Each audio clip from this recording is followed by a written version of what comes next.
Chapter 19 was called Measuring Energy. We were introduced to combustion reactions. Combustion generally is any time you have a fuel that's reacting with oxygen to produce heat. They are exothermic by nature. And the products that we get from a combustion reaction depend on what the fuel is that we are burning with the oxygen. If the fuel is a hydrocarbon, that could be any number of carbons and hydrogens together that's reacting with oxygen, we're going to get carbon dioxide and water as our two products. If the fuel is a metal that's reacting with oxygen, we're going to get a metal oxide. Now, the formula of that metal oxide depends on what the metal is, and you have to balance the chemical formula to follow the rule of zero charge. So, for example, if it was calcium reacting with oxygen, you're going to get calcium oxide. Ca is 2 plus, O is minus 2. If it's sodium reacting with oxygen, you're going to get sodium oxide, but the formula for that is Na2O. So you have to just look at what the fuel is and then go by that.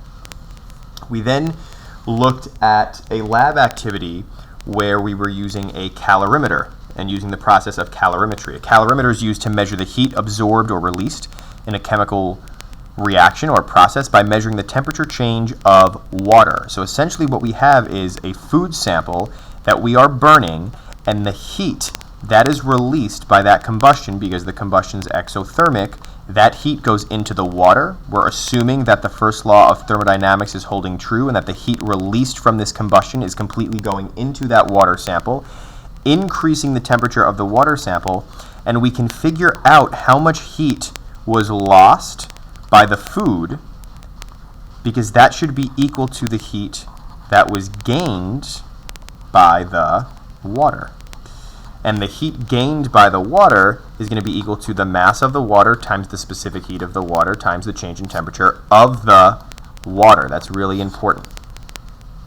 Calorimeters we talked about is the device that we use to measure that heat transfer. We used a pretty simple one in class with the soda can, but there's coffee cup or styrofoam cup calorimeters, and then the fancy ones that they use in the lab to actually measure food calories is called a bomb calorimeter. It's very heavily insulated, and pretty much all of the heat released from the combustion reaction goes into the water. One of the sources of error that we talked about when we did the lab was that the heat that was going into the water wasn't all of the heat released by the reaction. There was so many areas for heat to be lost that the temperature change of the water was less than what it should have been if all of the heat went into the water.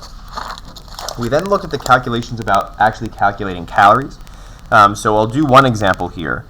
In this data table, they give you a bunch of different foods. One of them is a marshmallow. They tell you the initial mass of the marshmallow is 9.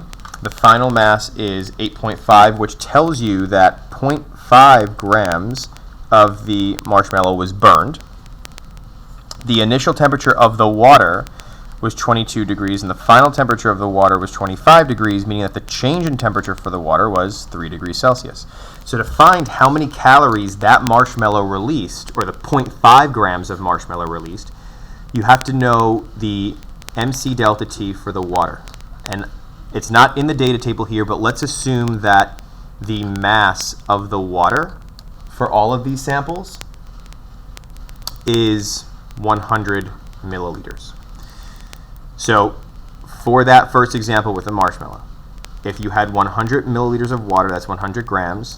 Specific heat's 1 calorie per gram degree Celsius. 0.5 grams caused the temperature of the water to change by 3 degrees Celsius.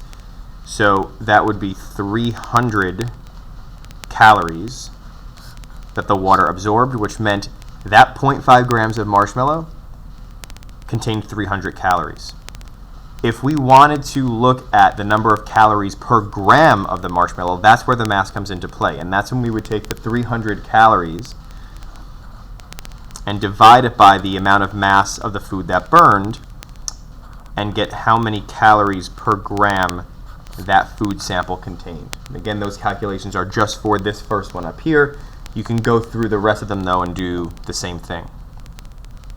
The last thing we looked at was calories on a food label and how this, for example, 150 calories with uppercase C is a food calorie, and how that's equal to 1 food calorie is equal to 1,000 of the smaller chemistry calories. So 150 food calories here from this label is actually equal to 150,000 small calories. So if we were to burn one serving size of these potato chips, 150 food calories or 150,000 small calories would be what would go into the water and be absorbed by the water.